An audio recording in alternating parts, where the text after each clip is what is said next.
इसको कुछ पढ़ने से दिलचस्पी ना थी, इसकी बच्चों से भी ना थी दोस्ती। दुबला पतला था, बहुत कमज़ोर था, इसलिए इसका ना चलता जोर था। सारे बच्चे मिलके उसको करते तंग, कैसे करता वो बेचारा सबसे जंग। दुबला पतला था, बहुत कमज़ोर था, ना किसी पर चलता उसका जोर था। ना ही मुक्का मार सकता था ना लात, दी पढ़ाई में सभी बच्चों को मात। एक दिन बैठा था जो वो बाग में, गिर पड़ा एक सेब इसके सामने। झट से चौकन्ना हुआ उसका दिमाग, बच्चों उसने फिर लगाया ये सुराग। गौर वो इस बात पर करता रहा, सेब आखिर क्यों ज़मीं पर ही गिरा। एक कशिश रखती है ऐसी ये ज़मीं, जिससे हर शय लौटती है इस पर ही। आज भी दुनिया है इसको जानती, इसके हर कानून को है मानती।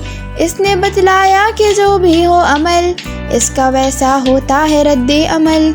इसकी बस पहचान इसका काम है, अरसला इसका न्यूटन नाम है।